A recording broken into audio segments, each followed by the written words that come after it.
Hi everybody, how are you? It's Wayne Gardner. I'm on here because it's the release of a brand new history page, website, multi-layered platforms on the internet.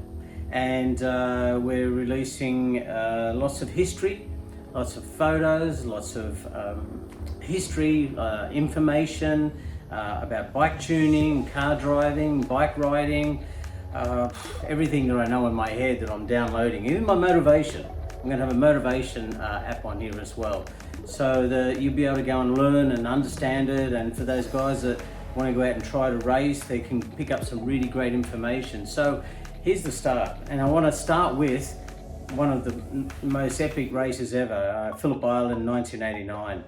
This is the picture. This is the flag. It's just over here on the wall here that I have. And here is the trophy.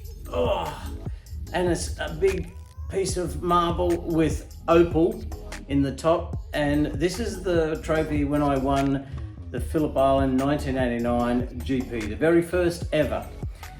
Now, all that happened, Phillip Island just didn't magically appear. Let me put this down.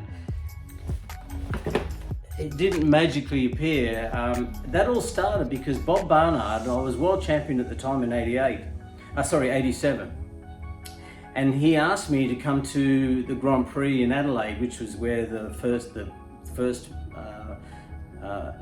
Formula One Grand Prix were held.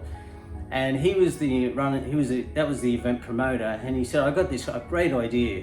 So he had me riding around doing display laps, and was obviously a lot of people and the fans. And he said, "I got this great idea." He said, "I'd like to go and have our first Australian Formula One race, bike race, MotoGP race in Australia." And I said, "But where? Where are we going to do this? There's no circuits."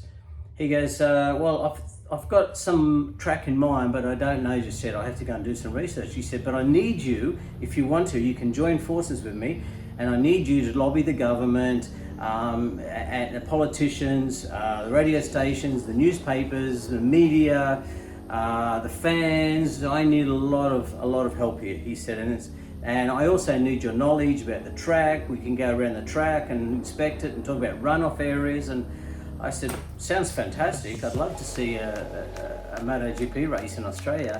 And he said, I said, "Why?" But he said, "Because there was enormous, since I won the World Championship in 87, there's been this big groundswell in Australia for Australian riders and for the sport. And prior to that, there wasn't much TV, but now it's on national TV on several channels." So I said, "Okay, sounds great. I'd love to be part of that." And I said, "But I have a world championship that I've got to go and race in again." And he said, "Don't worry, I'll do all the background stuff. You go out and do that and help me in all these other areas." And I said, "Okay." So we started. And I said, "But where's it going to be?" And he goes, "Oh, I got a track." And eventually it turned out to be at Phillip Island. I said, "Where's Phillip Island?" And he said, "Oh, it's down off Melbourne, a couple hours drive from Melbourne down south." And I said, "Oh, really? Never been there." He said, "Well, come down and have a look." So we went down there to inspect the track.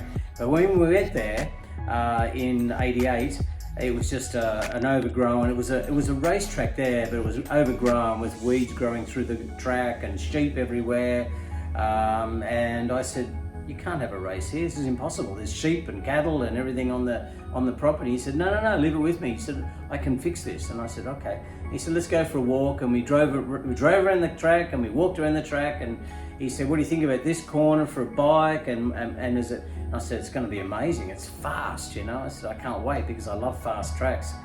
And so he said, "Don't you worry. Let me do all the engineering side.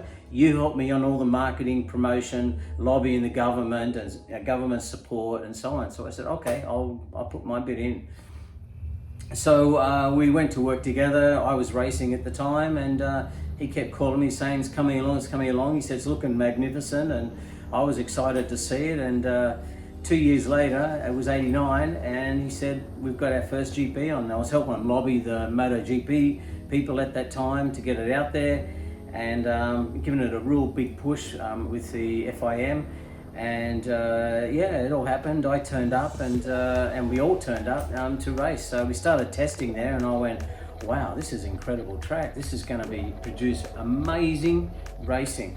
So we all got started. I remember turning up in the morning of the first race in '89, and I was just exhausted from all the travel and the season, and also from all the media work that I was doing prior to the event to build it up to try and get a lot of people there. In fact, we had 100,000 people the first year, and I know now that that's the most they've ever had at the event. They've never really got to that first one because it was new, and because I was current flavour at that time. I was a world champion and so on. So anyway, I got to the track, I went out there, and I thought I'd love to win my own GP, and seeing it's happened because of my career and all the effort that Bob and myself put into it.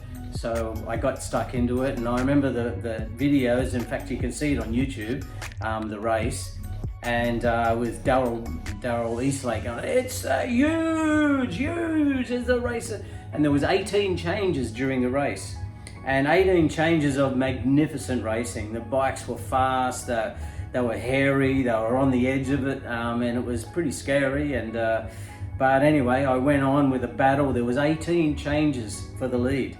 And for anyone who hasn't seen this race, they must go to YouTube and go and look at that 1989 Australian MotoGP or GP race, and see what happened. You'll see this picture in there at the end. That's me stopping and picking up the Aussie flag, which I have just over here. I have the real one, and that wasn't planned. That was just one of the clubs had it, and they held it. One of the marshals had it, and I stopped and picked it up and rode around with it, and it's iconic.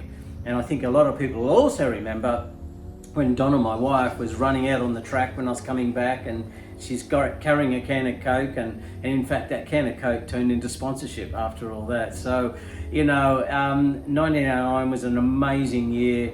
I was very proud of it. It was iconic. No one will ever forget that, and it set the motorcycle racing in Australia solid. And TV coverage was picked up. The media went mad for it. I was on the front page of all the newspapers around Australia, and I became an Australian or an icon after that. So, but the nice thing was, the following year there was a bit of pressure on me to try and repeat it again, and I went out and I had Mick riding in my team, and he was fast, and Rainey and Eddie and Schwantz and so on, but 1 week before the second in 1990, I fell off in qualifying in Czechoslovakia in Brno, and I broke my wrist, and you can see the scar there. And I broke my wrist, and then I was really fast. I think I was pole position, and so I went out, and the doctor said, "Put your arm in a cast." I went, no, I got to go out and race. It's the Czech race, So I went out and raced in Czechoslovakia. I was second to Wayne Rainey. I had a lot of pain in my wrist, but still second was pretty good with a broken wrist. And straight after the race, Dr. Costa said to me, "Oh, you have to put your arm in a cast now. You've got through that. It was great." And I said, no, you can't put it in a cast because I won't be able to move it, because in 1 week's time we're racing in Australia. And he goes, oh, you want to race in Australia? He said, "You can't do it with a broken wrist." I said, I can do it, And that's what Moriwaki used to say to me, "You can, Wayne son, you can do it." And so I didn't put a cast on. I went back to Australia and got ready then for the race. And I didn't think, I thought I would have to actually pull in. I didn't have the capacity to keep going. And I don't know, Mick came by me, Mick Doohan, and I went, I can't have another Australian win this race. I gotta go for it. I gotta kick in here, I gotta have some magic. And I started focusing, and I started telling myself that there's no pain, because my arm was swollen from the broken wrist, and I was losing feeling in my fingers on the front brake, and there were carbon brakes then, and so it was pretty scary.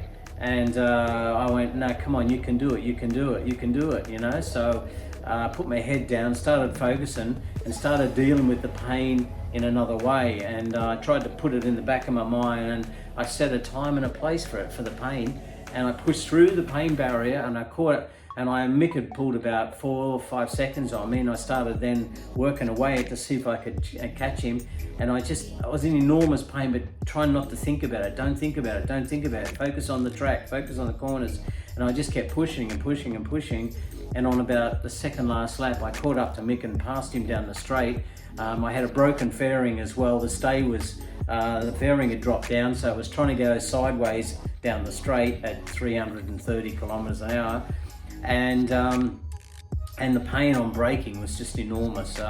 But I managed to put it out of my mind and went on, and then won by about half a second over Mick. And so I still today don't know how I actually won that race, because I shouldn't have, with a fractured scaphoid in my arm. And then, but there was a big party that night. We went out and had a great time, and I'll never be forgotten. And then on the Monday, I was flying back to Sydney, and my friend Didier called me. He says, "Oh, how's your wrist?" I said, "Oh, pretty sore." He said, "While you're in Sydney, you should go and get it checked." And I went, "Oh, really?" He goes, "Yeah, I had to do that, and it was really bad." So I went, "Oh, we'll do that." So I called the doctor at the airport, and he said, "Oh, come to me now at North Shore Hospital." So I went over there, and they scanned and x-rayed my wrist, and I said, "Okay, thank you, I'm going home." And he goes, "No, you're not going home. You're getting into the bed, and we're going to operate you tonight. It's really, really bad condition. You're going to lose the use of your wrist in a very short period." So they put me into bed, and they cut me open, and they cut me open on the hip as well, and they chiseled out some bone off my pelvis and cut it open, packed it in, and put a screw called a Herbert screw into my wrist that pulled the two little pieces back together. And there it is today. It's still there, and the screw's still in there. So yeah, that all healed up really well. I was in big pain after hammering with a hammer and chisel in my pelvis.